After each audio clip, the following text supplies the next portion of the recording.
Oi, gente, Júlio Marinho falando, bem-vindos ao canal, tudo bem com vocês, queridos?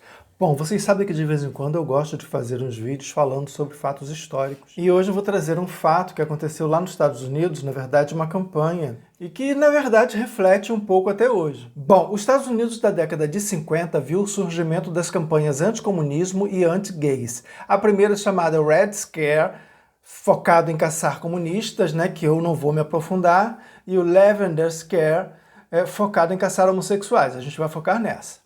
Bom, menos conhecido que o Red Scare, o Lavender Scare durou muito mais tempo e foi muito mais profunda, né? Centenas de homossexuais foram demitidos de seus empregos no governo federal sob a alegação de que eram suscetíveis à chantagem e geralmente imorais. No entanto, a ação anti-gay não se limitou ao governo federal. Em 1964, no mesmo ano em que a Lei dos Direitos Civis americana foi aprovada, um comitê legislativo da Flórida publicou o virulento e homofóbico Panfleto Roxo. Bom, o que é o Panfleto Roxo, né? Em 1964, esse Comitê Legislativo de Investigação da Flórida, liderado pelo senador estadual e ex-governador Charles Jones, mirou literalmente no sexo gay. O comitê se propôs a entender e lidar efetivamente com o crescente problema da homossexualidade e apresentou suas descobertas em um livreto de 50 páginas chamado Homossexualidade e Cidadania na Flórida, um relatório do Comitê Legislativo da Flórida, conhecido informalmente como Panfleto Roxo, por causa da cor da capa, né? Bom, o Panfleto Roxo até tentava se apresentar como um documento sério, fazia diferenciações assim entre lésbicas e gays. Até citar a carta de uma jovem lésbica onde ela dizia ter uma, abre aspas, vida tranquila, aparentemente normal, tenho um trabalho bem remunerado e responsável, tenho minha própria casa, sou ativa nos assuntos da igreja e da comunidade e imploro o respeito daqueles que me conhecem, fecha aspas.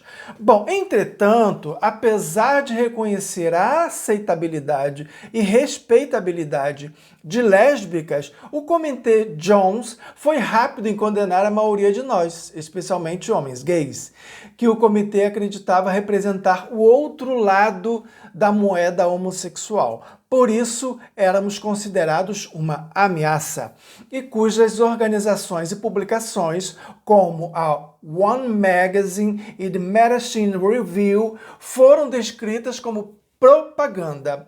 Só faltou complementar com opções sexuais, né? Se vocês me entendem. Bom, o comitê, buscando uma definição apropriada de homossexualidade, decidiu pela bíblica. Abre aspas. Nós sugerimos que a descrição bíblica da homossexualidade como uma abominação resistiu bem ao teste do tempo. Bom, o famigerado panfleto reproduzia dois velhos preconceitos contra homens gays, né? Equiparando a homossexualidade à pedofilia, na verdade foram até mais longe, dizendo que, abre aspas, homens gays são mais monstruosos do que molestadores de crianças, fecha aspas. Coisas que fazem até hoje, aliás, né? Bom, e o segundo, argumentando que gays convertem crianças normais, segundo o comitê, abre aspas, o primeiro e mais importante objetivo dos homens gays é transformar crianças heterossexuais em gays. Fecha aspas. Ao publicar o panfleto, o comitê procurou promover uma legislação chamada Lei de Controle de Práticas Homossexuais. Legislação essa que, em suas palavras, abre aspas, serviria tanto como incentivo para a aplicação da lei e também como um impedimento para a fome homossexual pela juventude, fecha aspas. Grande parte da vida gay foi banida dos Estados Unidos nos anos 60. Sexo privado e consensual entre homens era crime em todos os estados, exceto em Illinois. Dança entre pessoas do mesmo sexo e afeto em público também eram atos ilegais em todo o país. Com a Lei de Controle de Práticas Homossexuais, o Comitê Jones esperava aumentar ainda mais as penas para o crime de ser gay. Entre as recomendações do comitê estavam que todos os professores considerados gays fossem demitidos das escolas públicas e seus certificados de ensino fossem revogados. que todos os homens em liberdade condicional ou liberdade condicional por atos homossexuais, como sexo em banheiros públicos, por exemplo, fossem encaminhados a um centro psiquiátrico para a avaliação contínua. Que toda ofensa homossexual pela qual um homem era acusado a partir da segunda vez fosse julgada em um tribunal criminal. Que fosse criado um repositório central de registros e que todos os arquivos dos acusados de crimes homossexuais fossem abertos para consulta pelo público, incluindo empregadores. Felizmente, a lei de controle de práticas homossexuais nunca foi aprovada na Flórida.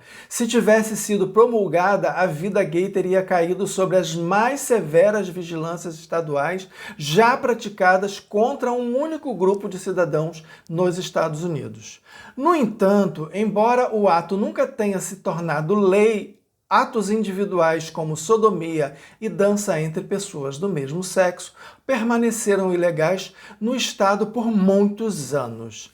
Além disso, o Comitê Jones instruiu o Conselho de Educação do Estado a investigar professores suspeitos de homossexualidade. E na década de 1960, dezenas de professores foram demitidos na Flórida sobre essas recomendações. Mas teve reação, tá? Ela foi rápida e severa, inclusive. Assim que foi publicado, cidadãos e funcionários do governo da Flórida começaram a pedir que o Comitê Jones fosse dissolvido. Já a população também ficou indignada não pela justiça e homofobia gritantes do panfleto, mas pelo fato do dinheiro público ter sido gasto para emitir um relatório que incluía, embora de maneira limitada, fotografias de homens fazendo sexo. Algumas pessoas até ficaram indignadas com a inclusão de um glossário de gírias gays. Bom, o procurador-geral da Flórida, cobrado pelos eleitores, ordenou que o Comitê Jones cessasse a distribuição do panfleto roxo e, na próxima sessão legislativa, o comitê, que não recebeu nenhum novo financiamento, foi dissolvido. Então, a dissolução do comitê foi uma vitória para os gays? Não. Bom, em certo sentido, sim, né? Já que a lei de controle de práticas homossexuais nunca foi aprovada ou sequer foi totalmente redigida. Porém, a sodomia continuava sendo uma ofensa criminal, mesmo na privacidade do lar, e os empregos, carreiras e moradias de homossexuais no estado continuaram em risco, especialmente para os professores. Além disso, ao dissolver o Comitê Jones, a legislatura também ordenou que todos os papéis e registros do comitê fossem selados até o ano de 2028. Mas por que essas entrevistas e descrições da vida gay foram consideradas odiosas? Bom, como eu falo sempre, né, eu acho muito importante a gente saber desses fatos históricos, né, saber como era a vida, né, como era tão difícil a vida de homossexuais em determinados lugares, em determinadas épocas, né? Como nós éramos tratados mesmo como criminosos e criminosos muito perigosos. Então, assim, isso é muito importante para a gente dar até mais valor, né, para as pessoas que lutaram tanto para que isso acabasse, pessoas que inclusive perderam a vida por conta disso. Fora essas outras pessoas que perderam emprego, perderam casa, perderam tudo na vida, né, pelo simples fato de serem homossexuais. Os Estados Unidos, nessa época, era um país muito, muito, muito preconceituoso. E se a gente for pensar bem, muitas dessas coisas ainda nos perseguem. Principalmente esse estigma, né, de ligar a homossexualidade à pedofilia, coisa que é totalmente fora de propósito. Bom, queridos, espero que vocês tenham gostado, né? Mas daqui para frente eu vou colocar outros fatos históricos aí como forma de curiosidade, né, mesmo, né? E porque eu acho importante. Bom, lembrando que amanhã tem vídeo novo, porque aqui neste canal todo dia tem um vídeo novo, era isso. E até amanhã.